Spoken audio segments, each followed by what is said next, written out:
यो देश खड्गप्रसाद ओलीज्यूले आर्जे होइन। यो देश अहिलेका यी दलालीहरूले आर्जेको होइन, आफ्नो मनोमानी ढङ्गले गर्छन्। खड्गप्रसाद ओली प्रधानमन्त्रीज्यू तपाईँ हत्यारा हो। हत्यारालाई जेलमा हालेर झुन्डाउने चलन थियो, तपाईँ बाँच्नुभयो। राजनीतिक मुद्दामा तपाईँ जेल परेको होइन। प्रधानमन्त्री ओलीज्यूलाई बडा महाराज धिराज भ्रष्टाचारका बडा महाराज धिराज श्री छ खड्गप्रसाद ओलीज्यूलाई आग्रह गर्न चाहन्छु, आजका दिनभन्दा पछाडि कुनै पनि दिन 14 वर्ष जेल बस्ने भनेर गफ नहान्नु होला। तपाईँ राजनीतिक मुद्दामा होइन कि हत्याको मुद्दामा, व्यक्ति हत्याको मुद्दामा जेल बस्नु भएको, यो हेक्का रहोस्। 595 जनालाई सुरक्षाकर्मी घरमा लगेर कसैले भाँडा मचाएका छन्, कसैले ड्राइभर बनाएका छन्, कसैले श्रीमतीको कट्टु र पेन्टी धुन लगाएका छन्। यो देश तिनीहरूका बाउबाजेले आर्जिया होइन। यी अहिले जो भिपिआइपी छन्, यी साराका सारा भ्रष्टाचारी हुन्। हिजोका यी भ्रष्टाचारी भएर भ्रष्टाचारको डर लाग्छ, जनताले कुट्छ कि भनेर, त्यही भएर यिनीहरूले भिपिआइपीको सुरक्षा लगाएका छन्। राज्य कोषको दुरुपयोग गर्नेहरू म आज डाटा सहित दिन्छु। यदि होइन भने सर्वोच्च अदालतमा उभिएर मेरो विरुद्धमा बहस गर्न च्यालेन्ज दिन्छु। 3 वर्षमा मात्र चिया खर्च मात्र यो सरकारले 20 अर्ब रुपैयाँमा गर्यो। चिया खर्च कति महँगो चिया, 20 अर्ब 3 वर्षमा। गाडी मात्रै 66 अर्बको खरिद गर्यो प्रधानमन्त्रीज्यू। 66 अर्बको गाडी, प्रत्येक गाडी बेचेर 6 करोडको गाडी गर न। बालुवा टारका जग्गा किन्दै चोरका छोरा, पानी ट्याङ्की पनि पैसा लुकाउने भ्रष्टाचारी दलालीका छोराले 40 करोड रुपियाँ यो राज्यबाट स्वास्थ्य सामग्री गर्दाखेरि करिब करिब असुले। अझ जनता मेरो सरकार कहाँ छ? यही हो मेरो सरकार। यी झुका हुन्। श्री भ्रष्टाचारी बडा महाराज धिराज खड्गप्रसाद ओलीज्यूको हामी जय जय भनिरहेछौँ। आफ्नो उपचार आफै श्री छ खड्गप्रसाद ओली सरकारज्यूको दिव्य उपदेश सुनौ। देशभरिका नागरिकले सुनौ उहाँको दिव्य उपदेश। उहाँ बेला बेला भन्नुहुन्छ 14 वर्ष जेल बसे। खड्गप्रसाद ओली प्रधानमन्त्रीज्यू तपाईँ हत्यारा हो। हत्यारालाई जेलमा हालेर झुन्डाउने चलन थियो, तपाईँ बाँच्नुभयो। राजनीतिक मुद्दामा तपाईँ जेल परेको होइन। यो पहिला कुरा हेक्का रहोस्। कुनै मान्छेको हत्या गरेपछि हत्याको अपराधमा 14 वर्ष के आजीवन कारावास ठोकिनु कुनै अपवाद होइन। त्यो भएको हुनाले म प्रधानमन्त्री ओलीज्यूलाई बडा महाराज धिराज भ्रष्टाचारका बडा महाराज धिराज श्री छ खड्गप्रसाद ओलीज्यूलाई आग्रह गर्न चाहन्छु, आजका दिनभन्दा पछाडि कुनै पनि दिन 14 वर्ष जेल बस्ने भनेर गफ नहान्नु होला। तपाईँ राजनीतिक मुद्दामा होइन कि हत्याको मुद्दामा, व्यक्ति हत्याको मुद्दामा जेल बस्नु भएको, यो हेक्का रहोस्। अर्को कुरामा भन्न गए, श्री छ खड्गप्रसाद ओली सरकारको दिव्य उपदेश यस प्रकारको छ, आफ्नो उपचार आफै गर्नु, नगरे अकालमै मर्नु, तर सरकारको भर कहिल्यै नपर्नु। कर तिर्दा ढाड सेकी तिर्नु, कर तिर्दा ढाड सेकी तिर्नु, विदेशबाट रेमिटान्स पठाएको पठाई गर्नु, कोरोनाको 10 अर्ब रकम हामीलाई खान दिनु, विदेशबाट उद्धार हुँदा हाम्रो भर नपर्नु, खाना नपाई राहत नपाई प्रत्येक नागरिक भोकै मर्नु। यो हो अहिले श्री छ खड्गप्रसाद ओली सरकारको दिव्य उपदेश। हेलो, यो हो दिव्य उपदेश। फेरि भने आफ्नो उपचार आफै गर्नु, आफ्नो उपचार आफै गर्नु, नगरे अकालमै मर्नु, तर सरकारको भर कहिल्यै नपर्नु। कर तिर्दा ढाड सेकी तिर्नु, विदेशबाट रेमिटान्स पठाएको पठाई गर्नु, कोरोनाको 10 अर्ब रकम हामीलाई खान दिनु, विदेशबाट उद्धार हुँदा हाम्रो भर नपर्नु, खाना नपाई राहत नपाई नागरिक भोकै नमर्नु। श्री छ खड्गप्रसाद ओली सरकारको जय। यस्तो आचरण छ अहिलेको सरकारको। भ्रष्टाचारले चरम सिमाना नागेको छ। पूर्व बालुवाटार काण्डका नाइके उन सरकारी जग्गा चोरीका आरोपी अहिलेका तत्कालीन अर्थमन्त्री विष्णु पौडेलका छोरा।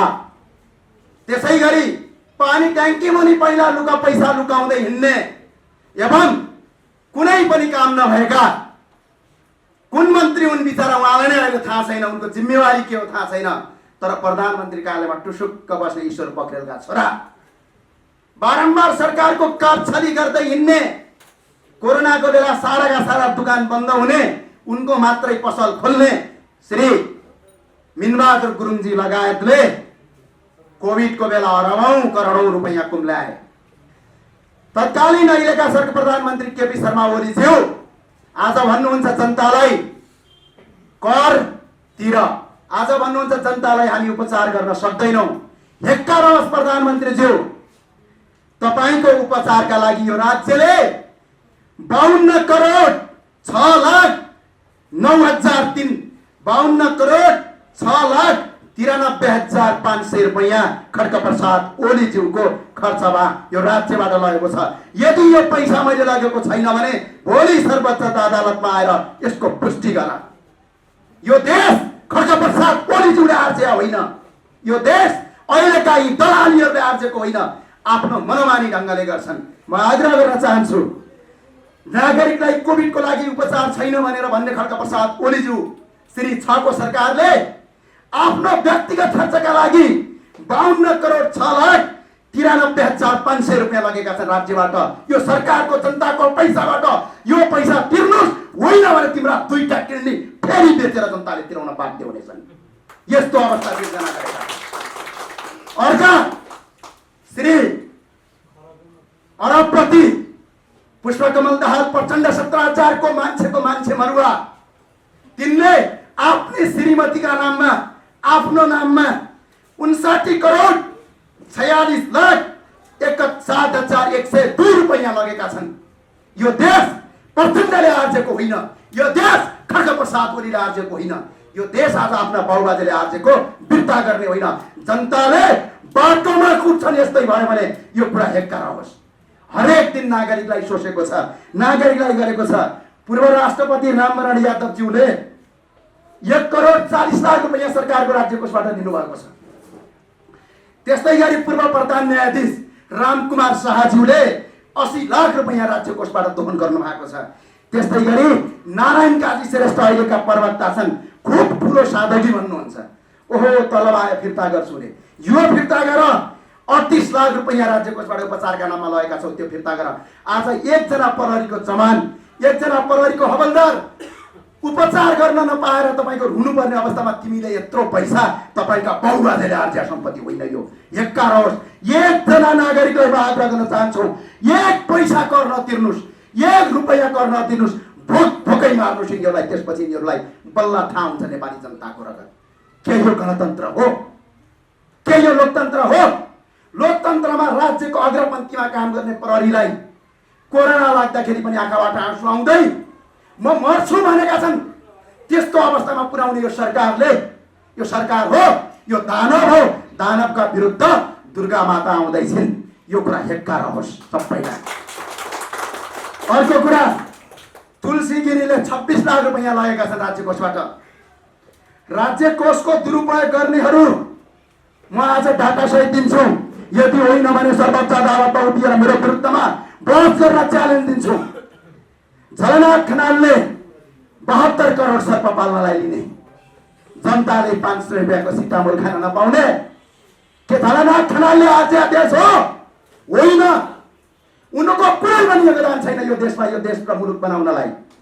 अर्का कुरा, 3 वर्षमा मात्र चिया खर्च मात्र यो सरकारले 20 अर्ब रुपैयाँमा गर्यो चिया खर्च। कति महँगो चिया, 20 अर्ब 3 वर्षमा। गाडी मात्रै 66 अर्बको खरिद गर्यो प्रधानमन्त्री ज्यू। 66 अर्बको गाडी, प्रत्येक गाडी बेचेर 6 करोडको गाडी गर न। अनि कोरोनाको राहत कोषमा अरबौं पैसा आउँछ, प्रत्येक नागरिकलाई हामी निशुल्क उपचार गर्न सक्छौँ। 66 करोडको तपाईको 66 अर्बको गाडी किने। तलब भत्ता मात्र यो वर्ष यिनीहरूले 8 खर्ब 39 अर्ब 8 खर्ब 39 अर्ब छ। स्वास्थ्य सामग्री खरिद गर्दाखेरि बालुवा टारका जग्गा किर्ते चोरका छोरा, पानी ट्याङ्की पनि पैसा लुकाउने भ्रष्टाचारी दलालीका छोराले 40 करोड रुपैयाँ यो राज्यबाट स्वास्थ्य सामग्री गर्दाखेरि करिब करिब असुले। अझ जनता मेरो सरकार कहाँ छ? यही हो मेरो सरकार। यी चुका हुन्। अर्को कुरा गर्न गए हेलिकप्टर मात्रै अहिले साल कतिको चढेछन् भने यिनीहरूले 5,77,93,93,000 को हेलिकप्टर चढेछन् यिनीहरूले। मस्ती। अहिले मुख्यमन्त्री देख्नु भएको छ, पिसाब फेर्न जान पर्यो भने हेलिकप्टर चढेर हिँड्छन्। यसरी जनताको रकमको अपचलन गरेका छन्। विदेश भ्रमण मात्र यिनीहरूले 4,65,00,00,000 रुपियाँ खर्च गरे। जनआन्दोलन पछि गैर कानुनी रूपमा, जनआन्दोलन पछाडि गैर कानुनी रूपमा यो राज्यको 3,88,00,00,000 राज्यबाट दोहन गरे गैर कानुनी रूपमा। बेरोजगार मात्रै 6,64,00,00,000 रुपियाँ छ। यसरी यो राज्यको दोहन गरेका छन्। अर्का छन् महाभ्रष्टाचारीका नायक भिभिआइपी। जनताले ठोक्न अनुरोध गर्छु म जनतालाई, यी भिभिआई का साइरन बजेका गाडीलाई जनताले हेर्नुहोस्। भूतपूर्व भिभिआइपी का लागि मात्रै यो राज्य र यो सरकारले नेपाली आमाका यो देशको सेवा गर्ने भनेर आएका सुरक्षाकर्मी प्रहरी दाजुभाइ 595 जना प्रहरी खटाउँछ। दासको जस्तो गर्छन् यिनीहरूले। घरमा काम राख्न गरेको कमारो जस्तो गरेर त्यसलाई तपाईको के गर्छन् यिनीहरूले व्यवहार गर्छन्। म ती कर्मचारीहरूलाई आग्रह गर्छु, तपाईँ सरकारको कर्मचारी हो, नीतिभन्दा बाहिर गएर कानको पट्टीमा ठोक्नुस्। जे गरे हाम्रो अभियानले तपाईको जिम्मा लिन्छ। यो भिभिआइपीहरू 595 जनालाई सुरक्षाकर्मी घरमा लगेर कसैले भाँडा मचाएका छन्, कसैले ड्राइभर बनाएका छन्, कसैले श्रीमतीको कट्टु र पेन्टी धुन लगाएका छन्। यो देश तिनीहरूका बाउबाजेले आर्जिया होइन। यी अहिले जो भिभिआइपी छन् यी साराका सारा भ्रष्टाचारी हुन्। हिजोका यी भ्रष्टाचारी भएर भ्रष्टाचारको डर लाग्छ जनताले कुट्छ कि भनेर, त्यही भएर यिनीहरूले भिभिआइपीको सुरक्षा लगाएका छन्। एकजना बराबर यदि 30,000 का तलब मात्र सुरक्षाकर्मीलाई दिने हो भने एक महिनामा 1,78,50,00,000 रुपियाँ भिभिआइपीका लागि खर्च हुन्छ। तलब मात्रै। एक वर्षमा 21,42,00,000 रुपियाँ खर्च हुन्छ।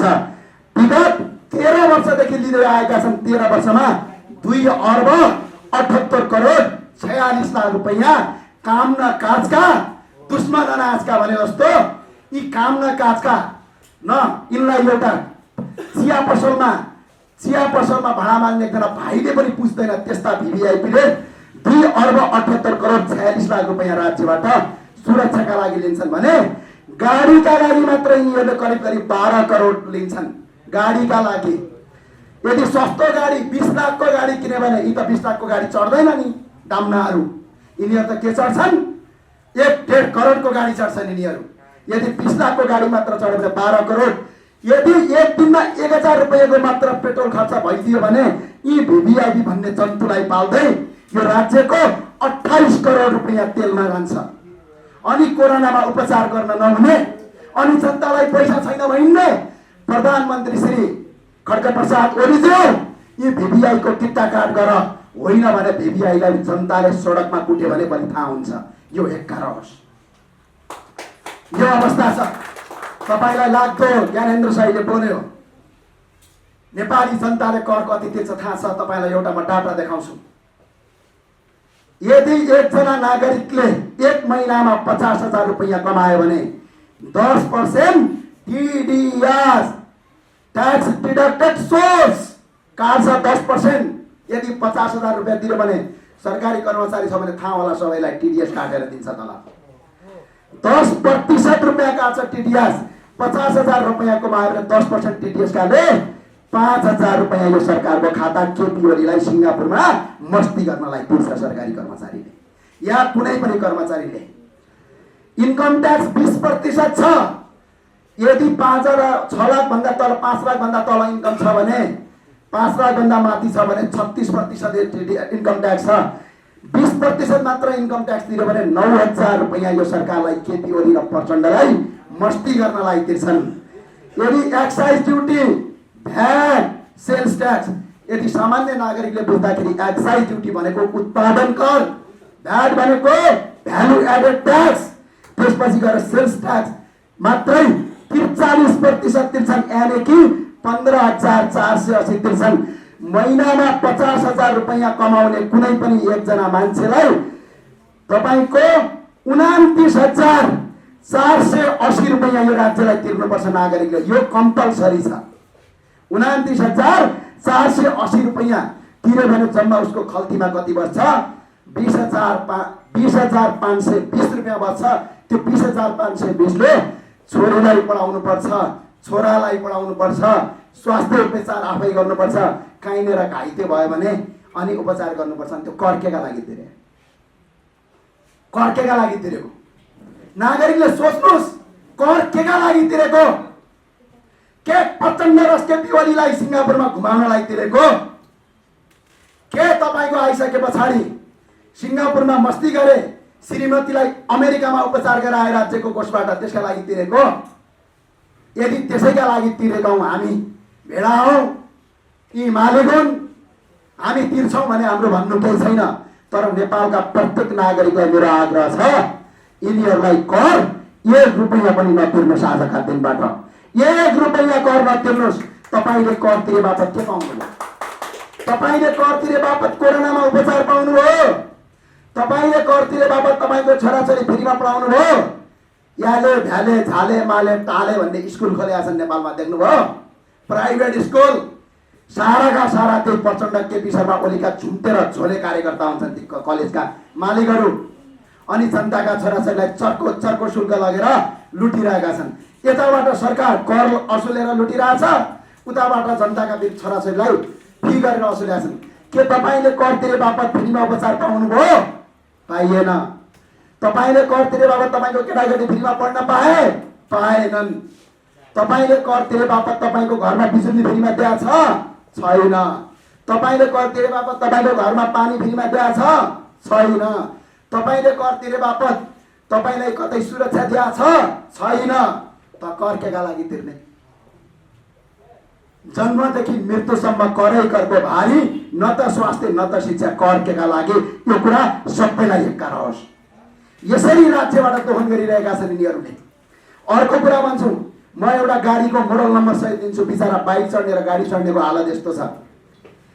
केरेटा 1551 सीसीको एउटा केरेटा हुन्डाई कारको मूल्य 11,17,515 रुपियाँ बजारमा पर्छ। तर त्यो कार किन्दाखेरि यो सरकारलाई मात्रै 30,170 रुपियाँ कर तिर्नुपर्छ। 11 लाखको गाडीमा 30 लाख कर तिर्नुपर्छ। के तिर्नुपर्छ भने भन्सार 8,66,192 रुपियाँ तिर्नुपर्छ। अन्त शुल्क 13,89,215 रुपियाँ तिर्नुपर्छ। भ्याट 4,38,620 रुपियाँ तिर्नुपर्छ। सडक मर्मत भनेर 3,05,000 रुपियाँ 5,009 रुपियाँ तिर्नु पर्दाखेरि यो सरकारलाई एउटा गाडी मात्र चढ्नका लागि 30,170 रुपियाँ कर तिर्ने। त्यो 30 लाख रुपियाँ एउटा इन्सुरेन्स कम्पनीलाई दिदेऊ।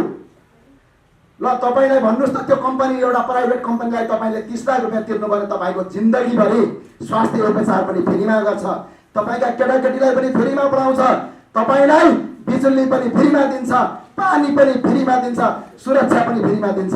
यदि तपाईलाई विश्वास लाग्दैन भने सरकारलाई तिर्ने 30,170 रुपियाँ हामीलाई तिरन, जिन्दगीभरि तपाईलाई स्वास्थ्य शिक्षा रोजगारी सारा फ्रीमा दिन सक्छौँ। त सरकारलाईबाट के पायौँ हामीले? त्यही भएर मेरा आदरणीय आमाबुवा दाजुभाइ दिदीबहिनीहरू, अघि नै हाम्रो वरिष्ठ अधिवक्ता कुलपति गंगा प्रसाद उप्रेतीज्यू लगायत सम्पूर्ण प्रतिष्ठित सम्मानित व्यक्तित्वहरू र उपस्थित सम्पूर्ण यहाँहरू समक्ष म सादर नमस्कार गर्छु। छोटो समय धेरै लामो कुरो बोल्न समय छैन अनि फेरि म इतिहासको मान्छे पनि इतिहासको अध्ययन गर्ने र इतिहासको विश्लेषण गर्ने मान्छे पनि। तर इतिहास कसैको पनि हुँदैन, इतिहास कसैको विशेषज्ञता हुँदैन, इतिहास सबैको हुन्छ। हरेकले हरेक दृष्टिकोणबाट इतिहासको विश्लेषण गर्नुपर्छ। आज यो विगतको भविष्य, आज हामी यहाँ छौँ किनभने हाम्रो विगत थियो र आज भविष्यको यो विगत हुन्छ। त्यसैले इतिहासले निर्ममतापूर्वक प्रहार गर्छ मानिसलाई। त्यसकारण म के भन्ने गर्छु भने कसैले के गर्यो के गरेर भन्न आवश्यकै छ। जसले गरेको छ त्यसलाई सकारात्मक अभिलेखद्वारा विभूषित गर्छ। जसले देशको विरुद्धमा गद्दारी गरेका छ त्यसलाई इतिहासले यति निर्ममतापूर्वक प्रहार गर्छ त्यसैले मैले एउटा कुरा भन्ने गर्छु जहिले पनि, कमसेकम नातिसँग डराउने कुरा। तिम्रा नातिले जुन दिन अरूका हजुरबाबुको इतिहास लेख्यो, मेरा हजुरबाबुको इतिहास किन लेखिएन भनेर जुन दिन प्रश्न गर्छ, त्यस दिन त्यसको इतिहास समाप्त हुन्छ। त्यसकारण मैले भन्ने गरेको छु, जहाँ जहाँ जान्छौ, जे गर, जे खान्छौ, जति भ्रष्टाचार गर्छौ गर, तिम्रो नातिले तिम्रो इतिहास गर्नेछ र त्यही नातिले इतिहास पनि बनाउँछ। त्यसकारण धेरै डराउनु पनि पर्दैन, किनभने बेइमानहरूको इतिहास मैले यो भन्ने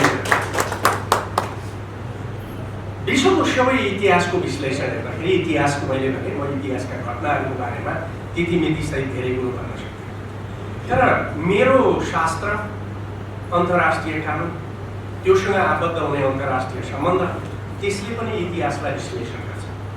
त्यो इतिहासलाई विश्लेषण गर्दाखेरि म अत्यन्तै धेरै प्रभावित भएको एउटा विद्वान जसले वार एन्ड पिसको एपिलगमा लियो टोल्स्टायले केही कुरो लेखेका छन् इतिहासको बारेमा। उनले के भन्छन् भने, व्यक्तिले इतिहास बनाउँदैन, व्यक्ति इतिहासले बनाउँछ। तपाईँ हामीलाई थाहा नै हुँदैन कहाँ के घटना घटिरहेको हुन्छ, तर त्यो घटनाको परिणाम चाहिँ संसारको अर्कै कुनामा, अर्कै युगमा हुन्छ। अनि उनी व्याख्या गर्छन्, 85 वर्षको कुटुजov रसियाको सेनाको प्रधान सेनापति, उसको एउटा आँखा पनि थिएन र ऊ देख्दा पनि देख्दैन। उसलाई 2 जना सिपाहीहरूले उठाउनु पर्थ्यो बसेको ठाउँमा। 4ले उनलाई कमान्डर इन चिफ बनायो। उसँग 84,000 सेना थियो अनि 6 लाख सेना भएको नेपोलियन युरोपबाट रसियामाथि आक्रमण गर्यो। रसियनहरू एक दिन लडे, कत्लेआम भयो। अनि कुटुजेवले भन्यो, मस्को छोडिदेऊ, अब हामी विथड्र गर्ने हो, हामी रिट्रिट गर्नुपर्छ, मस्को छोडिदेऊ, पिटर्सबर्ग लैजाऊ। राजाले भन्यो, मस्को जस्तो सांस्कृतिक सहर छोडिदिएपछि रसियासँग बाँकी के रहन्छ? उसले जवाब दियो, रसिया रहेन, मस्को रहन्छ। मस्को छोड्नुभयो भने रसिया बच्छ, मस्को जगाउन खोज्नुभयो भने रसिया बच्दैन। त्यसकारण मस्को छोड्नुहोस्। ऊ के हेर्थ्यो भन्दाखेरि, बेइमान मानिसहरू लुट्नका लागि आउँछन्, इमानदार मान्छेहरूले बनाउँछ। नेपोलियनको सेना बेइमान छ, त्यसकारण ऊ मस्को लुट्न लाग्छ। हामी उसलाई ढुँगेर बस्छौँ। जब हिउँद सुरु हुन्छ, ऊ लुटेको सामान लिएर हिँड्न थाल्छ, हामी उसलाई पछाडिबाट लपेट्छौँ अनि हामी उसलाई हराउँछौँ अनि हामी उसलाई जित्छौँ। Moscow लुट्यो, Moscow लुट्यो। अनि रसियनहरूले खेदे, हिउँ पर्यो, हिँड्न सक्ने ठाउँ थिएन। 6 लाख सेना 72,000 मात्रै पेरिस पुग्यो, बाँकी सबै बाटोमा मर्यो। त्यसैले भनिन्छ, यदि नेपोलियनले 1812 मा मस्कोमा आक्रमण, रसियामा आक्रमण नगरेको भए नेपोलियनले 1814 को वाटरलूको युद्ध हार्ने थिएन। यदि नेपोलियनले रसियामा मिस्टेक नगरेको भए नेपालले कुमाउँ र गढवाल गुमाउने थिएन, किनभने जब वाटरलूमा नेपोलियनले फ्रान्सले हार्यो तब तत्काल नेपालमाथि ब्रिटिसहरूले आक्रमण गर्यो। एउटा घटनाले कहाँ हामी प्रताडित हुन्छौँ, यसरी इतिहासको विश्लेषण गरेन, यसरी हामीले इतिहासलाई हेरेनौँ। उपनिवेशवादले नेपालमाथि के गर्यो हामीले विश्लेषण गरेनौँ। हामीले राणाहरूले के गरे, राणाहरूले के षड्यन्त्र गरे भन्ने मात्रै लेख्यौँ। राजाहरूले के गरे, कुन मन्दिर बनाए भन्ने मात्रै लेख्यौँ। तर हामीले दुनियाँबाट इतिहासलाई विश्लेषण गर्ने प्रयत्न गरेनौँ। 1814 के साँच्चीकै ब्रिटिससँग नेपालले लडाइँ गर्न लागेको समय थियो र नेपालसँग त्यत्रो सेना थियो जसले ब्रिटिससँग लड्न सक्छ? थिएन। अनि के का बलले आक्रमण गरेका, के का बलले नेपालीहरूले ब्रिटिसहरूसँग आत्मसमर्पण गरेका? हामी अक्सर भन्ने गर्छौँ नेपालीहरूको त्यति बेलाको राष्ट्रियताले होइन। म यसो भन्छु, राष्ट्रियताको बारेमा त्यति धेरै कुरा भएन त्यति बेला। नेपालीहरूको चेतना कि फिरङ्गी भन्ने शब्द, दिनेशजीले यो बारेमा अझै गम्भीर अध्ययन गर्नुहुन्छ आउने दिनमा, उहाँ अध्येता हो। फिरङ्गी भन्ने शब्द मैले अहिलेसम्म फेला पारेको अध्ययन अनुसार पृथ्वीनारायण शाहले प्रयोग गरे। त्यही फिरङ्गी शब्दपछि भारतमा इन्डियन कङ्ग्रेसले फिरङ्गी भन्ने शब्द प्रयोग गर्यो। तर त्यति बेला 1814 को युद्ध नेपालले हारोस् वा जितोस् भन्नुभन्दा पनि नेपालले अन्तर्राष्ट्रिय उपनिवेशवादको विरुद्धमा गरेको लडाईँ थियो। हामीले इतिहासको विश्लेषण कहिले पनि यसरी गरेनौँ र हामीले जहिले पनि विश्लेषण के गर्यौँ भनेर भन्दाखेरि सीमाना जोगाउनका लागि गर्यौँ, कुमाउ प्राप्त गर्नका लागि लड्यौँ, गढवाल प्राप्त गर्नका लागि लड्यौँ र कहीँ न कहीँ हामीले साम्राज्यवादी बन्न देख्यौँ भनेर हामीले कुमाउ र गढवाल साम्राज्यवादी बन्नको लागि ल्याएको थिएन। कुमाउ र गढवाल ब्रिटिसहरूको विरुद्ध अफगानिस्तानसम्म जोड्नको लागि राष्ट्रिय चेतनाको कारण पृथ्वीनारायण शाहको ज्ञान देखिएको थियो र पृथ्वीनारायण शाहले त्यही कारण भनेको थियो त्यति दूरदर्शी राजा जसले दुई ढुङ्गा बीचको तरुल, हामीले त्यसलाई गलत मानसिकताका रूपमा बुझ्यौँ, हामी कमजोर छौँ भनेर बुझ्यौँ, तर भनेको के थियो भने यो राष्ट्रिय चेतना निर्माण गर, उपनिवेशवादको विरुद्ध लड, उपनिवेशवादको विरुद्धमा नेतृत्व सम्हाल। त्यही कारण पृथ्वीनारायण शाहले नेपालको एकीकरण गरे। अघि पनि कसैले भन्नुभयो, अघि दिनेशजीले भन्नुभयो, यदि त्यो एकीकरणको अभियान थिएन भने हामी आज मेरो झापा बङ्गालमा हुन्थ्यो अनि थुप्रै साथीहरू जो आज साम्राज्यवाद भनेर कीर्तिपुर थुक्न जानेहरू हुनुहुन्छ उहाँहरू अनेत्रै हुनुहुन्थ्यो अनि नेपालगञ्ज उत्तर प्रदेशमा हुन्थ्यो र अहिले म त्यसका केही नेताहरू के गर्थे तपाईहरूले एकीकरणको विरोध गरेको के हामी भारतभित्र रहनु पर्थ्यो, भारतभित्र रहने अवसर गुम्यो भन्ने भनाइ हो? यदि त्यो हो भने उहाँहरू राष्ट्रवादी। र यो लडाईँमा किन जन्मिए भक्ति थापा, किन जन्मिए बलभद्र, किन जन्मिए अमरसिंह, किन जन्मिए भीमसेन थापा लगायत हजारौं हजार नेपालीहरू, ती नेपालीहरू जसले लडे, जसले मरे, उनीहरूको त नाम पनि छैन। हामीले खोज्नुपर्ने इतिहासमा ती लड्ने सिपाहीहरू, त्यो सिपाहीले लड्यो, अमरसिंहले त्यसलाई नेतृत्व गरे, उनको रणनीतिमा ती सिपाही लडे। तर ती सिपाहीप्रति हामी कहिले पनि बोल्दैनौँ। हामी राजा पृथ्वीनारायण शाहको बारेमा बोल्छौँ, बोल्न पर्छ। हामी भीमसेन थापाको बारेमा बोल्छौँ, बोल्न पर्छ। हामी अमरसिंह थापाको बारेमा बोल्छौँ, बोल्न पर्छ। तर ती सिपाही नभएका भए हुन्थेन। त्यसकारण हामीले ती सिपाहीको बारेमा छोटो कुरो यसमा म के भन्न चाहन्छु भन्दाखेरि यो उपनिवेशवादको लडाईँ थियो, त्यो उपनिवेशवादको लडाईँ थियो भन्ने कुरो कहाँबाट प्रश्न हुन्छ इतिहासमा भने 1814 मा नेपाल सरकारले चीनको छिङ डाइनेस्टीका सम्राटलाई तिब्बत मार्फत चिठी लेख्यो। हामीमाथि ब्रिटिसहरूको आक्रमण हुँदैछ र यो आक्रमण हामी पछाडि तिमीमाथि हुने हो। यदि यिनीहरूलाई अहिले समयमै रोक्न सकिएन र हामीमाथि आक्रमण भयो भने तिब्बत पनि बस्दैन, त्यसकारण मिलेर उसको विरुद्धमा लडौँ। हो त्यही लेखाइ एसियामा पृथ्वीनारायण शाह र उनका सन्तान, उनका सेना र उनका त्यति बेलाका जनताहरू एसियामा उपनिवेशवादको लडाईँको लागि तत्पर थिए। त्यसकारण यो अन्यायको विरुद्ध लड्या हुनाले हर मान्छे ज्यान दिन तयार हो। हरेक सेनामा के भरिएको रहेछ अहिले इतिहासको व्याख्या गर्दा भने तिमी महान इतिहासको निर्माण गर्न एउटा साम्राज्यवादी शक्तिको विरुद्ध लड्दैछौ, त्यसकारण ज्यान दिन नडराऊ। त्यसकारण लड्यो, होइन भने ऊ पनि अघि मैले भने नेपोलियनको सेना जस्तै गढवाल लुट्न लाग्थ्यो, कुमाउ लुट्न लाग्थ्यो, सिङ्जा लुट्न लाग्थ्यो, जुम्लामा लुट्थ्यो, ऊ सुन र तामा लुट्न लाग्थ्यो, ऊ पैसा लुट्न लाग्थ्यो। तर ऊ पैसा र सुन लुट्न लागेन, उसको ध्येय थियो ब्रिटिसहरूलाई धपाउनुपर्छ। त्यसकारण मैले यसरी विश्लेषण गरेको छु। मैले पछिल्लो समयमा लेखेको किताब, यो जियो इकोनोमिक्सको किताबमा यो बारेमा अलिकति चर्चा गरेको छु। सिखहरू ब्रिटिसहरूसँग जोरदार रूपमा लडे, मराठाहरू ब्रिटिसहरूको विरुद्धमा जोरदार रूपले लडे, तर उनीहरूको उद्देश्य आफ्नो रजौटा जोगाउनु थियो।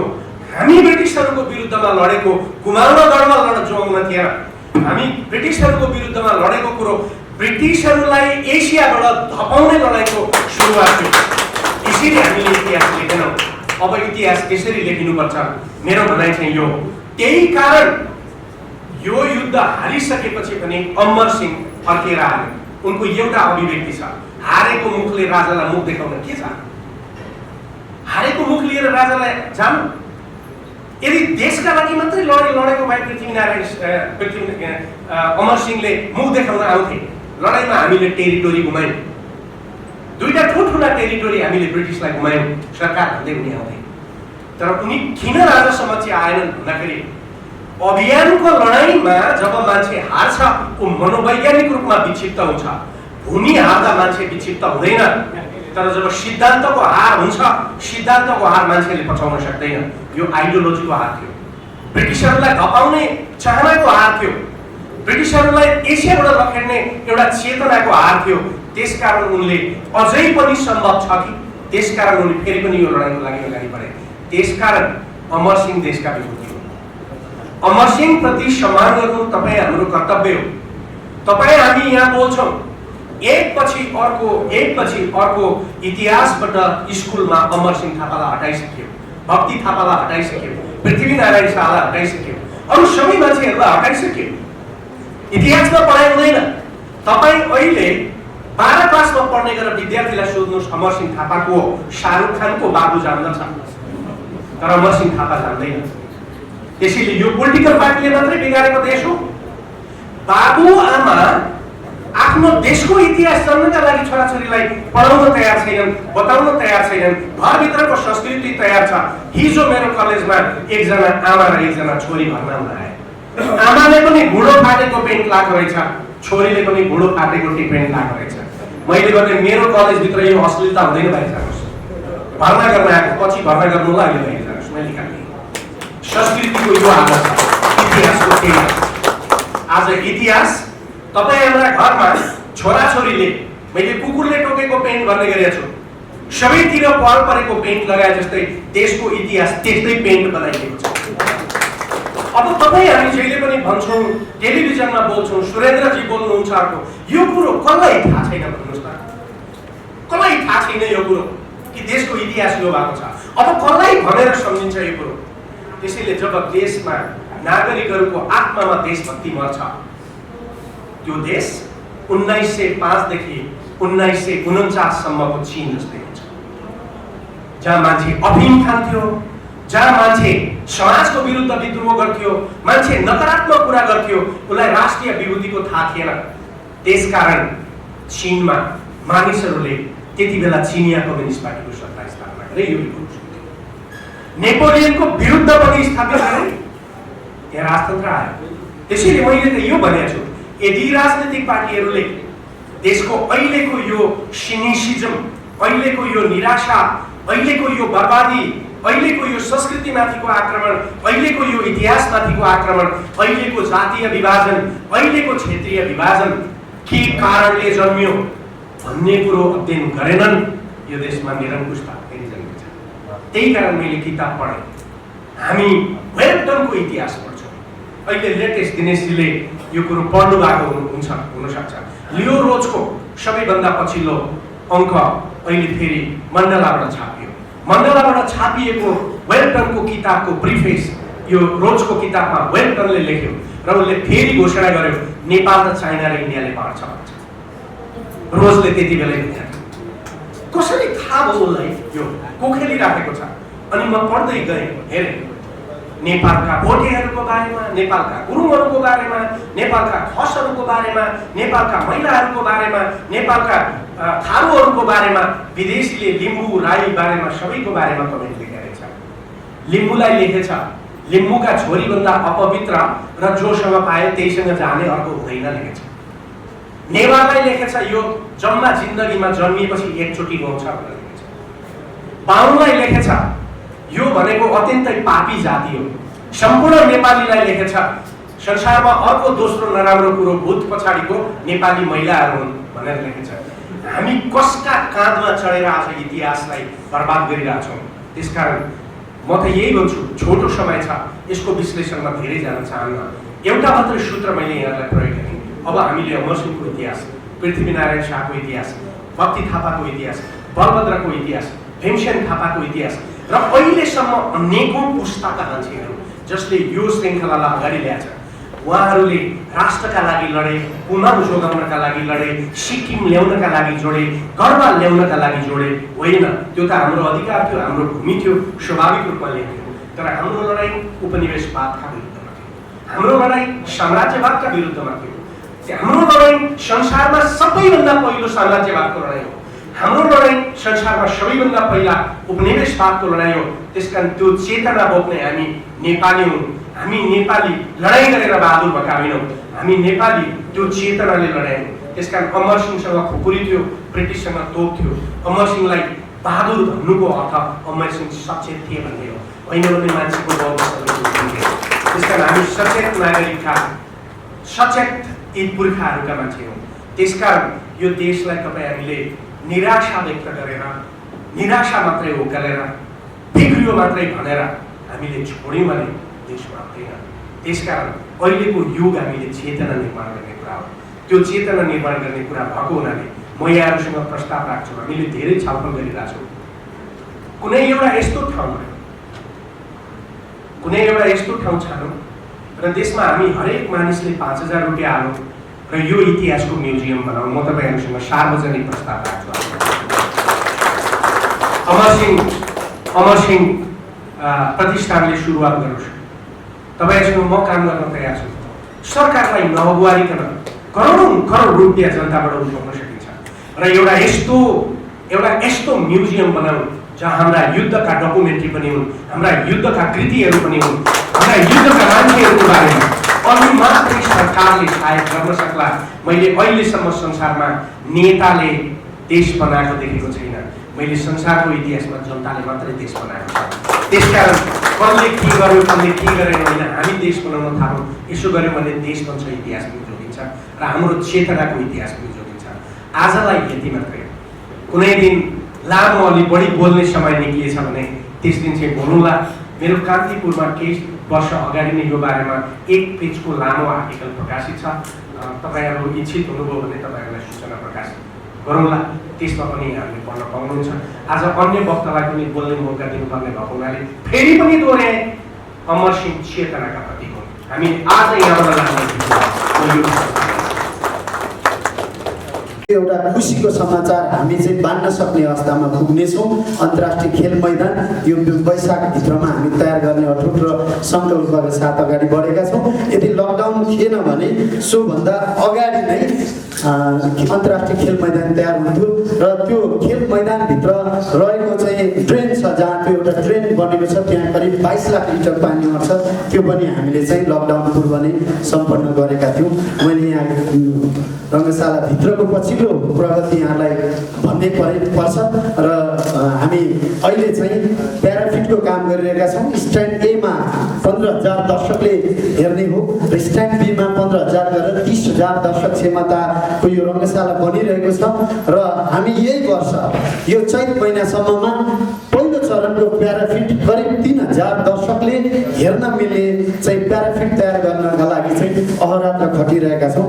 सम्भवतः यो वर्ष 3,000 दर्शकले हेर्ने प्याराफिट नागरिकको तर्फबाट, जनस्तरबाट तपाईँ हाम्रो साथ र सहयोगले सम्पन्न भइरहँदाखेरि सबैको छाती गर्वले ढक्क फुल्छ होला जस्तो लाग्छ। किनभने यो एउटा स्वतन्त्र अभियान हो, स्वतन्त्र नागरिकको अभियान हो। हरेक नेपालीको सपना र हरेक नेपालीले कल्पना गरेको विकास निर्माणको एउटा खाका, एउटा प्रतिबिम्ब त्यहाँ तयार भइरहेको छ र म यसको प्रमुख अभियन्ताको हिसाबमा यहाँहरू सबैलाई के विनम्रतापूर्वक अनुरोध गर्न चाहन्छु भने यो परियोजना धुर्मु सुन्तलीको परियोजना होइन र यो अभियान होइन।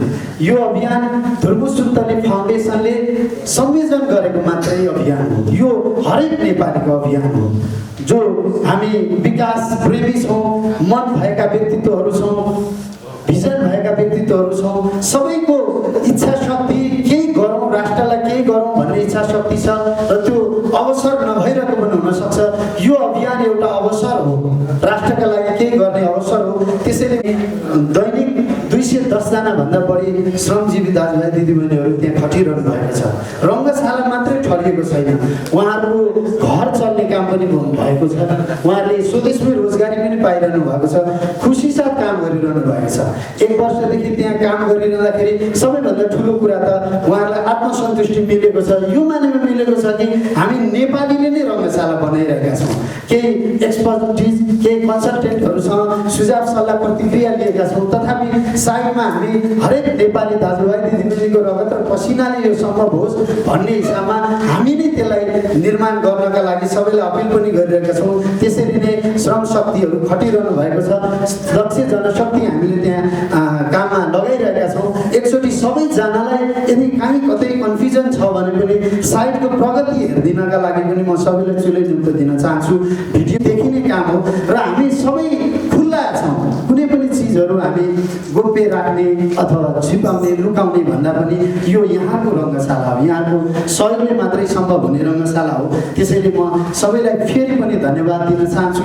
भरतपुर महानगरपालिका लगायत सहयोगी मनहरू, महानगरपालिकाको मेयर लगायत भरतपुर महानगरपालिका सिङ्गो परिवार जसले सहयोग गर्नुभएको छ, स्वदेश तथा विदेशबाट सहयोग गर्ने सम्पूर्ण सहयोगी महानुभावहरूलाई धन्यवाद दिँदै यो आजको अवधारणा जुन हाम्रो रङ्गशालामा मेरो कुर्सी अवधारणा यो सार्वजनिक गर्नुको, यो अवधारणा सार्वजनिक गर्नुको एउटै उद्देश्य अपनत्व गराउनु, यहाँको योगदान रहोस् र यो मेरो रङ्गशाला हो भन्ने कुरा चाहिँ मनमा राख्यो भने यो छिटो सम्पन्न पनि हुन्छ र आफ्नोपनको पनि महसुस हुन्छ र मरेर लाने के छ, एक दिन सबैले संसार छोड्ने नै हो। भोलि हामी यो धरती छोडिरहँदाखेरि मैले यो जीवनकालमा सबैभन्दा राम्रो काम के गरेँ भनेर समीक्षा गर्दाखेरि कुनै पनि राम्रो असल काम गरेको चाहिँ आफूलाई मूल्याङ्कन भएन भने पनि धेरै पछुतो पनि हुनसक्छ। यो एउटा यस्तो परियोजना हो जसले आत्मसन्तुष्टि दिन्छ। मेरो पनि योगदान छ, केही न केही हिस्सा मैले यहाँ जोडेको छु, त्यो माया हुन्छ। हामी मात्र प्रेम बाँड्न खोजिरहेका छौँ, त्यो एउटा सद्भावको परियोजना भएको कारणले यो सबैको रङ्गशाला होस्। हुन त हामीलाई दैनिक रूपमा सहयोग गरिरहनु भएको छ, तथापि यत्रो धेरै ठुलो रकम खर्चिएर बनाउनु पर्ने रङ्गशाला भएको कारणले सबैको योगदान समान रहोस् भन्ने हिसाबमा यो अवधारणा गरिएको हो। र यहाँ 30,000 कुर्सी छन् प्याराफिटमा र यो 30,000 कुर्सीलाई आफ्नो नामको कुर्सी बनाउन सकिन्छ। व्यक्तिको नाममा, संस्थाको नाममा, पितृको नाममा, कुलदेवताको नाममा, सङ्घ संस्थाको नाममा, विभिन्न चाहिँ साथी समूहको नाममा चाहिँ कुर्सीमा नाम राख्न सकिन्छ। र यो उद्घाटन खेल यो निःशुल्क हेर्ने हो र यहाँको नाम चाहिँ रङ्गशालाभित्र रहिरहने हो यहाँको कुर्सीमा। अब यसको छुट्टै कार्यविधि, यसको छुट्टै नियमावली तयार हुन्छ। आज हामीले अवधारणा मात्रै सार्वजनिक गरेका हौँ, यहाँकै राय सुझाव सल्लाह अनुसार हामी बढ्नेछौँ, किनभने हामी सबै चिजले विज्ञ छैनौँ, हामी केही चिज सिक्दै पनि छौँ होला। यो सिक्ने भन्ने चिज जीवनको अन्तिम अवस्थासम्म पनि अधुरो र अपुरै हुन्छ होला। एउटा बस्ती निर्माण गरिरहँदाको अनुभवको आधारमा गर्नुपर्ने रहेछ, गर्न सकिन्छ। यो देशमा असम्भव भन्ने चिज केही पनि छैन, मात्र इच्छा शक्ति हुनु पर्यो, आँट हुनु पर्यो, हिम्मत हुनु पर्यो। स्वर्गको देश नेपाललाई हराभरा बनाउन सकिन्छ, विश्वमा थप पहिचान दिलाउन सकिन्छ भन्ने हिसाबमा सेवक भएर हामीले काम गरेका हौँ। हामी अभियानमा होमिरहँदा मात्रै सेवक हौँ। स्थितिहरू जटिल पनि बने, धेरै चुनौती र धेरै च्यालेन्जलाई चाहिँ पार लाउँदै हामी अगाडि बढिरहेका छौँ। र यो बढिरहँदाखेरि यी भोगाइहरू जति पनि हामीले यो भित्रका भोगाइहरू छन्, यो भोगाइले पनि हामीलाई केही ऊर्जा पनि दिइरहेको छ, केही इनर्जी पनि दिइरहेको छ। मात्रै म यति भन्न चाहन्छु यहाँहरू सबैलाई, यो एउटा इमान्दारिताको यात्रा हो र यो रङ्गशाला सबैको रङ्गशाला हो। हामीले अपनत्व ग्रहण गरेको खण्डमा मात्रै यो सम्भव छ भन्ने हिसाबमा चाहिँ मनन गरिएको खण्डमा यो अबको 1-1.5 वर्षभित्रमा यो रङ्गशाला ठडिन्छ। र त्यो ठडिरहँदाखेरि रङ्गशाला मात्रै ठडिने होइन, हरेक नेपालीको मन, भावना र इच्छा शक्ति ठडिने हो। र यो घडीमा म सरकारलाई पनि अपिल गर्न चाहन्छु, त्यतिखेर सम्माननीय प्रधानमन्त्री केपी शर्मा ओलीज्यू जो प्रमुख अतिथि नै हुनुहुन्थ्यो र विभिन्न राजनीतिक दलका प्रमुखज्यूहरूको उपस्थितिमा हामीले यो परियोजना घोषणा गरेका थियौँ। र हामी जुनसुकै दलको सरकार आउँदा पनि मात्र सरकारलाई सघाउने अभियान थाल्यौँ र यो अभियान पनि एउटा सरकारलाई सघाउने अभियान हो। र सम्बन्धित मन्त्रालय, खेलकुद परिषद, नेपाल क्रिकेट सङ्घ सबैलाई म आग्रह अनुरोध गर्न चाहन्छु, हामी त एउटा सहयोगी मात्रै हो, हामी त माथि प्याराफिटबाट हेरिने मात्रै हो, त्यसमा नाम रहने हो, तर पक्ष चाहिँ फरक हो। र जुन जुन जिल्लाबाट जति सहायता गर्नुहुन्छ त्यो सबै नामावली चाहिँ त्यही पक्षमा रहने हो। झापाबाट सहयोग गर्ने महानुभावको नामावली झापा पक्षमा, मोरङबाट सहयोग गर्नुहुने महानुभावको नामावली मोरङ पक्षमा, सुनसरीबाट सहयोग गर्ने महानुभावको नामावली सुनसरी पक्षमा। भोलि आफ्नो जिल्लाको कक्षमा प्रवेश गरिरहँदाखेरि सबभन्दा चाहिँ आत्मसन्तुष्टि यहाँहरूलाई नै हुन्छ होला, किनभने त्यो कक्षमा सिङ्गो जिल्लाको सम्पूर्ण भूगोल त्यहाँ हामीले राखेको हुन्छ, धार्मिक, प्राकृतिक, सांस्कृतिक सम्पदा सहितको त्यहाँ चाहिँ सम्पूर्ण डिटेल त्यहाँ राखिने भएको कारणले आफ्नो कक्ष निर्माण गर्नका लागि जिल्लाबाट अभियान सञ्चालन गरिएको खण्डमा पनि यो रङ्गशाला हाम्रो रङ्गशाला हुन्छ। र यहाँ 7वटा प्रदेशको प्रतिबिम्ब छ। यहाँ कमलको फुलहरू चाहिँ आकारका कमलको पत्ता र त्यसका फरक स्तम्भहरू छन् यो इन्ट्रान्स गेटहरूमा। त्यसले गर्दाखेरि हरेक प्रदेशले यसलाई अपनत्व ग्रहण गरेको खण्डमा चाहिँ भोलिका दिनमा मेरो रङ्गशाला हाम्रो रङ्गशाला खुलेर भन्न सकिन्छ। यसको अर्थ चाहिँ नेपालका धार्मिक प्राकृतिक सांस्कृतिक सम्पदा सहितको एउटा मौलिक रङ्गशाला हो। नेपालीपन झल्किने आज हामीले हाम्रो कला संस्कृति भेषभूषा हामी बिर्सिँदै गएका छौँ, हाम्रो पहिचान हामीले गुमाउँदै गइरहेका छौँ। यो एउटा पहिचान सहितको रङ्गशाला हो र यो नेपालीपन झल्किने कमलको फुल आकारको भगवान गौतम बुद्धको नाममा चाहिँ यो रङ्गशाला छ। शान्तिका अग्रदूत भगवान गौतम बुद्ध प्रतिका भ्रमहरू चिर्नका लागि पनि हामीले चाहिँ भगवान गौतम बुद्ध हाम्रो देशमा जन्मिनु भएको भनिरहँदा विदेशीहरूले चाहिँ गौतम बुद्ध भगवान चाहिँ हाम्रो नाममा हाम्रो देशमा जन्मिनु भएको भनेर गलत प्रचार गरिरहेको बेलामा भोलि अन्तर्राष्ट्रिय मिडियाहरूबाट चाहिँ भगवान गौतम बुद्ध चाहिँ देश नेपाल भनेर चाहिँ सर्वत्र चाहिँ हामीले प्रचार गर्ने अवस्था हुँदैन होला जस्तो लाग्छ र ती भ्रमहरूलाई पनि चिर्नका लागि गौतम बुद्ध भगवानको नाममा चाहिँ एउटा रङ्गशालाको नामकरण गरिएको छ। र अब धेरै लामो पनि भएको हुनाले र दुईवटा भिआइपी टावर छन्। अघि उहाँले उठाउनु भएको जिज्ञासा चाहिँ यो टावर चाहिँ छुट्टै हो। यहाँ चाहिँ ब्रान्डिङ गर्ने कर्पोरेट सेक्टरलाई उद्योगी व्यापारीहरूले आफ्नो नाममा चाहिँ टावरको नामकरण पनि गर्न सकिन्छ। यसमा 16वटा कर्पोरेट बक्सहरू छन् र यो भिआइपी टावर दुईटामा चाहिँ आफ्ना प्रतिष्ठित कम्पनीहरूले ब्रान्डिङ गर्न सकिन्छ। व्यवसायिक उत्तरदायित्व सँगसँगै सामाजिक उत्तरदायित्व पनि वहन गर्न सकिन्छ। र कुर्सी 30,000 कुर्सी हो। यो शुद्ध प्याराफिटको हो। दुईटा भिआइपी टावर हो। त्योदेखि बाहेक अर्को प्रश्न थियो बोलकबलको चाहिँ 69 करोड रुपियाँ चाहिँ धनधान्याञ्चल मूल समारोह समितिको तर्फबाट चितवनमा चाहिँ घोषित भएको थियो र सो मध्ये हामीले लगभग 9-10 करोडको हाराहारीमा अहिलेसम्म रकम प्राप्त गर्न सकेका छौँ। र म त्यतिखेरै कबल गर्नुहुने र रकम हस्तान्तरण गर्नुहुने सहयोगी मनहरूलाई पनि म धन्यवाद दिन चाहन्छु, आभार व्यक्त गर्न चाहन्छु।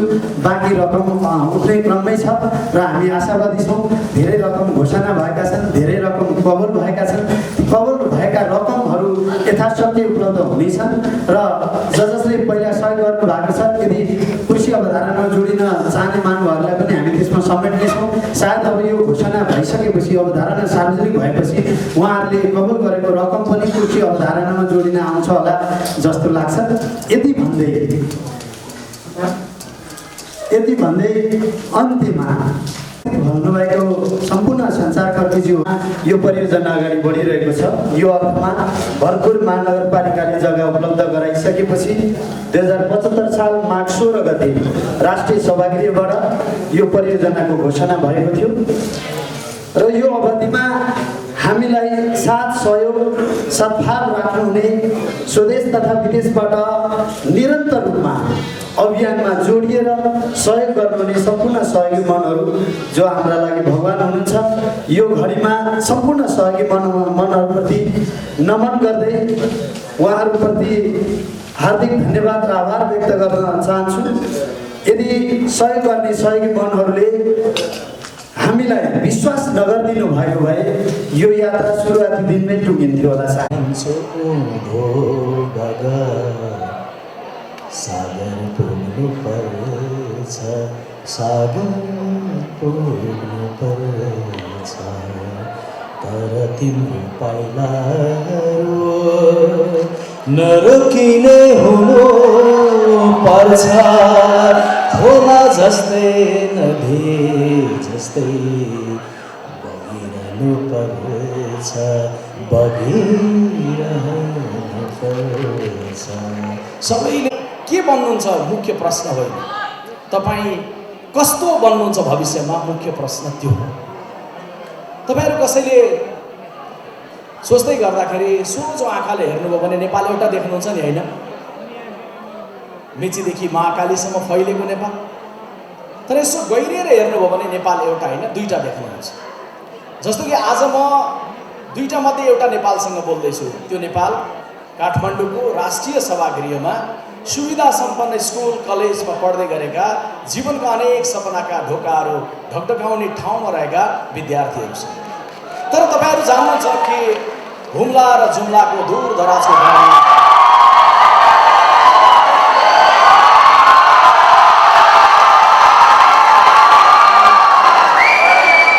तपाईँले यो बेलामा सोच्ने के हो भने म के बन्छु मात्रै होइन, म कस्तो बन्न चाहन्छु र कुन नेपालको लागि काम गर्न चाहन्छु।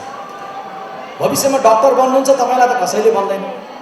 तर तपाईँहरूमध्ये कयौँको सपना के हुन्छ भने आइटी इन्जिनियर म बन्ने हो, डक्टरसँग विवाह गर्ने। डक्टरसँग विवाह त गर्ने सपना पनि कयौँको हुन्छ। तपाईँले देखे जस्तै सपना त वीरगन्जकी सुनिता यादवले पनि त देख्नु भएको थियो नि। तर तपाईँहरूलाई थाहा छ नेपाल मैले दुईवटा किन छ भनेको भने डक्टरसँग बिहे नगरे पनि गाउँको सामान्य झुपडीमा बस्नेसँग बिहे गर्ने उहाँको साथी सही सलामत हुनुहुन्छ। तर डक्टरसँग बिहे गर्छु भनेर राम्रो पढे लेखेकी सपना देखेकी सुनिता यादव चाहिँ तिनै डक्टर श्रीमानले दाइजोको कारण जलाइसकेर आज यो धरतीमा हुनुहुन्न। त्यसैले तपाईँले सोच्दै गर्दा प्रश्न डक्टरको होइन, कस्तो डक्टरको भन्ने हो। तिनले बिहे गरेको डक्टर मात्रै भए कि असल डक्टर भएको भए उनले श्रीमतीलाई प्रेम दिने थिए। इमान्दार प्रेम दिँदै गर्दा समाजले राम्रोसँग ध्यान दियो दुईटै परिवारलाई, दुईटै मनलाई, दुईटै आत्मालाई भन्यो भने जिन्दगी चल्छ। नभए तपाईँहरूलाई थाहा छ काठमाडौँको शिक्षण अस्पतालमा एकजना युवकको लास 4 वर्षदेखि छ, अजित मिजार नाम गरेको युवकको लास। उनको दोष केवल यति हो कि उनले प्रेम गरे बापत उनले मारिनु पर्यो। कान्तिपुर टेलिभिजनबाट हरेक बुधबार राति आइरहेको ऐना कार्यक्रमको प्रस्तुताको रूपमा मैले कार्यक्रम चलाउँदै गर्दा ती अजित मिजारको बाबा र आमासँग हिजो संवाद गर्दै गर्दा मेरो आँखाभरि आँसु यसकारण थियो किनभने एउटी आमा छोराको लास शिक्षण अस्पतालमा राखेर न्यायको लागि भौँतारिरहनु भएको छ। त्यसैले म राजनीतिक कार्यकर्ता हुँदै गर्दा अहिले ऐना कार्यक्रममा आफ्नै पनि ऐना हेर्दैछु अनि म यति भन्दैछु कि राजनीतिक परिवर्तन त भयो, बाटोघाटो बिजुली निक्लिन थाले, तर देश बन्नु भनेको राजनीतिक परिवर्तन मात्रै होइन, बाटोघाटो बिजुली मात्रै होइन, कुनै पनि छोरीले दाइजोको कारण जल्नु नपरोस्, कुनै छोरीले निर्मला पन्त या भागीरथी पन्त बन्नु नपरोस्। हामीले चाहेको नेपाल त त्यो हो, हामीले देखेको सपनाको नेपाल त त्यो हो। त्यसैले तपाईँहरू सबैलाई मेरो आग्रह छ, दसैँमा टीका लाउँदै गर्दा हजुरबाले हजुरआमाले आयु द्रोणसुते श्रियम दशरथे शत्रुक्षयम राघवे ऐश्वर्यम नविसे गतिश्च पवने मानन्छ दुर्योधने भन्नुभयो भने नि तपाईँहरूले भनिदिनु होला तपाईँहरूले दिएको ठुलो ठुलो सपनाको भारीलाई त यसो बन भन्दै गर्दाखेरि म यसो बन भन्ने होइन, केवल मेरो शिरमा हात राखिदिनुहोस् र भनिदिनुहोस् असल बन भनेर म जे बनाउँ जिन्दगीमा असल चाहिँ बन्न चाहन्छु। यो समाजलाई रूपान्तरण गर्ने कर्तव्य अब तपाईँहरूको काँधमा छ। अब राजनीति बदलिनुपर्छ। जसरी राजनीति चलिरहेको छ त्यसरी चलेको राजनीतिले देशको जिम्मेवारीको भारी बोक्न सकेन, बुझ्न सकेन। सामान्यतया मान्छे हामी के भन्छौँ थाहा छ? पसिना बग्नुलाई काम भन्छ। हो नि त, पसिना बगिरहेको छ, हामीलाई लाग्छ काम भइरहेको छ, तर होइन। चामलको भारी 100 केजीको बोक्नुहोस्, यहाँ चोकमा उभिनुहोस्, 10 मिनटमै पसिना त बगिहाल्यो नि, तर त्यो काम भएर भएन। पसिना बग्नुलाई विज्ञानको परिभाषामा काम भनिँदैन। विज्ञानको परिभाषामा काँधमा बोकेको भारीले त्यो ठाउँबाट दूरी पार गर्नुपर्छ अनि त्यसलाई काम भनिन्छ। त्यसैले आज नेपाल देशले त्यो बोक्नै पर्ने भारी, सामाजिक रूपान्तरणको भारीलाई बोक्नलाई बिर्सेको छ। जुन भारीलाई काँधमा बोकिसकेर अगाडि बढेपछि, दूरी पार गरेपछि अनि बल्ल हामी भन्न सक्छौँ हो बाटो बन्यो, बिजुली बन्यो, सामाजिक रूपान्तरण पनि भयो। अन्यथा ठुला ठुला एयरपोर्ट बनाउला के, तर एयरपोर्ट मुनिको आकाश मुनि बोइङ उडेर गएको जमिन मुनि एउटा आमाले दाइजोको कारण जलिरहनु पर्छ भने ठुला ठुला हाइवेहरू बनाउला के, तर त्यो हाइवे बनेको सडकको किनारमा एउटा बालकले होटलको टेबल पुछिरहनु पर्छ भने 7 समुद्र पारीको मान्छेलाई मेरो देश खुबै राम्रो बनेको छ भनेर के तपाईँ गौरवले भन्न सक्नुहुन्छ? बिल्कुलै सक्नुहुन्न। त्यसैले आज राजनीतिको रूपान्तरण, प्रशासनको रूपान्तरण, सिङ्गो समाजको रूपान्तरण, तपाईँको मानसिकताको, मेरो मानसिकताको रूपान्तरण भनेको सामाजिक परिवर्तनको दिशामा जाने भन्ने हो। त्यसैले म एउटा राजनीतिक कर्मीको रूपमा एउटा टेलिभिजन कार्यक्रम ऐना चलाउँदै गर्दा जसले हेर्नुभएको छ कान्तिपुरमा हेर्नुहोला, 5 एपिसोड मात्रै पुगेको छ, 26 एपिसोडसम्म धेरै विषयमा हामी जाने नै छौँ। टेलिभिजनमा हेर्न नभ्याउनु भएकोले युट्युबमा AINNA टाइप गरेर खोज्नुहोला, हेर्नुहोला। अनि तपाईँहरू सबैले मन मस्तिष्कले सोच्नुहोला मेरो देश एउटा नेपाल हुनुपर्नेमा दुईटा किन छ? एउटा नेपालमा सबै मुस्कुराइरहेको नेपाल छ, अर्को नेपालमा रोइरहेको नेपाल किन छ? एउटा नेपालमा दिनको 10 बज्दा रातो टाई लगाएर जुत्ता कालो टल्काएर स्कुल गइरहेको छ, अर्को नेपालमा दिनको 2 बज्दा पनि होटलको टेबल अर्को बालकले किन बसिरहेको छ? एउटा नेपालमा 33% हक अधिकार पाएर संविधान सभादेखि संसददेखि राष्ट्रपति भवनसम्म महिलाको उपस्थिति छ र अर्को नेपालमा बोक्सी भनेर प्रताडित गरेर मेरो कुनै आमाको मुखमा किन दिशा हालिँदैछ? एउटा नेपालमा युवकहरू राजनीतिमा छन् र देश बदल्छु र बनाउँछु भन्छन्, त्यही नेपालमा काठको बाकसमा भरिएर साउदी र कतारबाट दैनिक कैयौँको लासहरू किन आइरहेको छ? त्यसैले आजको युवाले म आइटी इन्जिनियर बन्छु, म डक्टर बन्छु, म बिजनेसम्यान बन्छु भनिराखेर पुग्दैन। मैले देख्दै गरेको त्यो सपनासँगै म कस्तो बन्छु भन्ने सपना हो। त्यसैले म बदलिएको नेपालको नागरिक बन्छु, बदलिएको नेपाली बन्छु, असल बन्छु, मेरो कारण कसैलाई पनि कुनै असर नपर्ने बन्छु भन्ने चाहना जरुरी छ।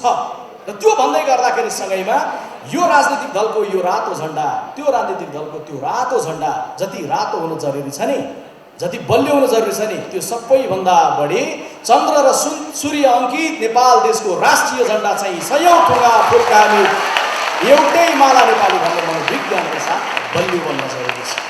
यो दिशामा आज करियर पोइन्टले गर्नुभएको यो कार्यक्रम र यो कार्यक्रममा सहभागी रहनुभएका विद्यार्थीसँग म अपेक्षा गर्छु कि तपाईँले आफ्नो कर्तव्य सोच्दै गर्दाखेरि केवल आफूलाई केन्द्रमा नराख्नुहोस्। आफू, आफ्नो आमा बाबाको सपना, परिवारको सपना अनि सँगैमा आफ्नो समाजको परिवर्तनको सपना, सिङ्गो देशको सपनालाई केन्द्रमा राख्नुहोस्। कति बेला यो भन्दै गर्दाखेरि के पर्छ भने यो देश यस्तै हो, यो समाज यस्तै हो, कहिले बदलिँदैन, हम कभी नहीं सुध्रेंगे, यस्तो खालको मनोविज्ञान पनि छ। त्यसैले मेरो कुराको अन्त्यमा तपाईँहरूलाई के एउटा छोटो कथा सुनाउँछु र म बिदा लिन्छु। मस्तिष्कमा गलत उत्तर राख्यो भने जिन्दगीभरि गलत उत्तर पस्किन्छ। मस्तिष्कमा गलत उत्तरलाई हटाएर सही उज्यालो राख्यो भने जिन्दगीमा आफूलाई पनि र समाजलाई पनि देशलाई पनि उज्यालोमा लान सकिन्छ। कक्षा 4 पढ्दै गरेको विद्यार्थीहरूको कक्षा कोठामा एक दिन गुरुले निबन्ध लेख्न सिकाउनु भएको छ। मैले धेरै अगाडि कहीँ सुनेको पढेको। निबन्ध लेख्न सिकाउँदै गर्दा कुनै विषय यस्तो हुन्छ, त्यसमा यसरी यसरी यसरी उहाँले सिकाउँदै गर्दा सबैभन्दा पछाडिको बेन्चमा बसेको बाबु हर्कबहादुर चाहिँ उङ्गेर बसेछन्। सबै सिकिसकेर गए, हर्कबहादुर पनि साथीहरू गइसकेपछि निक्लेर गयो। भोलिपल्ट सबै समयमै आए, ऊ ढिलो आयो। सबै निक्लिँदै गरेको देखेर किन आज चाँडो छुट्टी उसले सोध्यो। साथीहरूले भने सरले निबन्ध लेख्न हिजो सिकाउनु भएको थियो, आज निबन्ध लेख्न लाउनु भयो, छुट्टी। निबन्ध सरले परबाट देख्नु, हर्कबहादुर बाबु तिमी भर्खर आयो, आऊ। हर्कबहादुर भित्र गए, जाँदै गर्दाखेरि साथीलाई सोधे किन बोलाउनु सरले मलाई, तिमीहरू घर जाँदैछौ भन्दा तैँले निबन्ध लेख्न बाँकी छ, भित्र गएर निबन्ध लेख्ने। अनि सरले के निबन्ध लेख्न लाउनु छ, के हो निबन्ध भनेको सरले एउटा विषय दिनुहुन्छ, त्यो विषयको बारेमा, त्यसको महत्त्वको बारेमा, विशेषताको बारेमा लेख्ने, त्यही हो निबन्ध। तँलाई के बारेमा लेख्न लाउनु भयो? उसले भने मलाई गाईको बारेमा। यो गाई भनेको के हो, कस्तो कस्तो? गाई भनेको यस्तो यस्तो यस्तो यस्तो। भित्र गयो, बाबु हर्कबहादुर तिमी निबन्ध लेख्न जान्ने भएर आयो? हर्कबहादुरले बाहिर साथीहरूसँग सुनेको छ, जान्ने भएर आएँ सर। ल लेख। हुन्छ सर, लेख्न बस। सरले भन्नुभयो उसलाई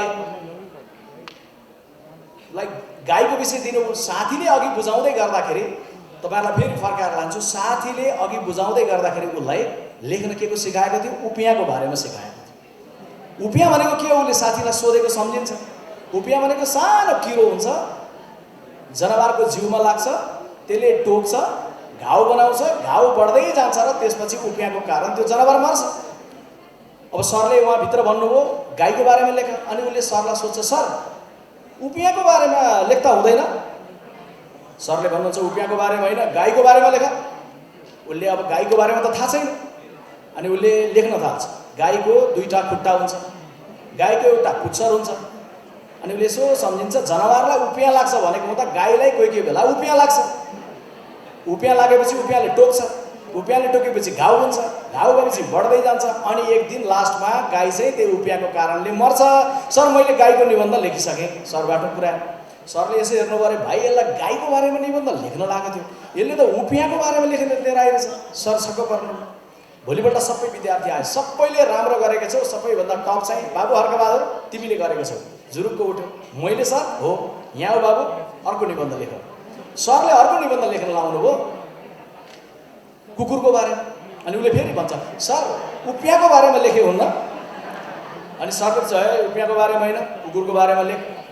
उसले अब कुकुरको बारेमा के लेख्ने, उसले यसो सोच्यो गाईको जस्तै कुकुरको पनि एउटा पुच्छर हुन्छ, गाईको जस्तै कुकुरको पनि 4वटा खुट्टा हुन्छ, गाईलाई जस्तै कुकुरलाई पनि कोही कोही बेला के लाग्छ, उपियाँ लाग्छ। उपियाँ लागेपछि उपियाँले टोक्छ, टोकेपछि घाउ हुन्छ, घाउ बढ्दै जान्छ, अनि लास्टमा उपियाँको कारण कुकुर पनि गाई जस्तै के हुन्छ, मर्छ। सर मैले कुकुरको बारेमा पनि दामी लेखेँ भनेर उसले सरबाट गएर सुनाउँछ। सर छक्क पर्नु, अरे बाफरे टाउको कपाल तान्ने स्थिति भयो। उहाँले गएर कक्षा सकिएपछि सरहरूलाई सुनाउनु भयो, सबै हाँस्नु भयो। अनि प्रधानाध्यापकले भन्नुहुन्छ ल भोलि उसलाई यहाँ बोलाऊ, के गर्ने सल्लाह गर्नु। बाबु हर्कबहादुर तिमीले त स्कुल टप गर्यौ, अब अर्को स्कुलमा कम्पिटिसनमा जानुपर्छ भनेर प्रधानाध्यापकले उसलाई प्रेरित गर्नुहुन्छ र भन्नुहुन्छ आज पनि अर्को निबन्ध लेख। अब हेड सरले के सोच्नुहुन्छ भने यस्तो विषय दिउँ, उपियाँ लाग्दै नलाग्ने विषय दिउँ क्या। गाई दिए पनि उपियाँ लगाइदिन्छ, कुकुर दिए पनि उपियाँ लगाइदिन्छ, यसलाई उपियाँ नलाग्ने दिउँ भनेर सरले के गर्नुभयो भने ल बाबु लेख निबन्ध। हुन्छ सर, ऊ त टप स्टुडेन्ट, केमा लेखौँ सर? मजाले सोध्ने पो जेमा पनि लेख्न सक्ने भयो नि त ऊ त। अब तिमी माछाको बारेमा लेख भन्नुभयो सरले। अब यसो सोध्छ माछा त कसरी लगाउने उपियाँ? तर हाम्रो बाबु हर्कबहादुर डराएन, भिड्यो। माछा पौडिन्छ, माछा मिठो हुन्छ, माछा पोखरीमा हुन्छ, माछा खोलामा हुन्छ, माछा पानीमा हुने भएको कारणले गर्दा यसलाई के लाग्दैन, उपियाँ लाग्दैन। अब उसले त्यहाँ त उपियाँ त हाल्नै पर्यो। माछा पानीमा भएको कारणले गर्दा यसलाई उपियाँ लाग्दैन, तर यदि माछा पानीमा नभएर बाहिर भएको भए यसलाई पनि उपियाँ लाग्थ्यो। उपियाँ लागेपछि उपियाँले टोक्थ्यो, घाउ बनाउँथ्यो अनि मर्थ्यो। यसरी उसको दिमागमा गलत उत्तर उपियाँ बसेको थियो। त्यसपछि जिन्दगीमा जति प्रश्नहरू आए उसले त्यही उपियाँ पस्किरह्यो, गलत पस्किरह्यो। त्यसैले म मेरो राजनीतिक दल या अरू राजनीतिक कर्मीहरू, मञ्चमा रहेका गुरुहरूदेखि लिएर यहाँ रहेका युवा विद्यार्थीहरूलाई म अपिल गर्छु, तपाईँ हाम्रो मस्तिष्कमा पनि यो नेपाल देश सुन्दर बन्दैन, समाज यसरी बदलिँदैन, सामाजिक रूपान्तरण हुँदैन, यस्तै हो, दाइजो बोक्सी बलात्कार भइरहन्छन् भन्ने गलत उपियाँ बसेको छ। दिमागबाट उपियाँ झिकेर निकाल्दै नेपाल देशलाई सुन्दर बनाउने कर्तव्य। यो दिशामा जानलाई तपाईँले आफ्नो जीवनलाई सहज बनाउने, सफल बनाउने, असल बनाउने, समाजलाई प्रेरित गर्न सक्नुहुनेछ भन्ने अपिल र आग्रह गर्न चाहन्छु। र कान्तिपुर टेलिभिजनबाट हरेक बुधबार राति आउने ऐना कार्यक्रम हेरेर समाज रूपान्तरणको अठोट अभियानमा सबैलाई एउटा नयाँ बहसमा सामेल गर्नका लागि पनि अपिल गर्दै मलाई निम्ति आउनुभयो तपाईँहरू सबैलाई धेरै धन्यवाद दिँदै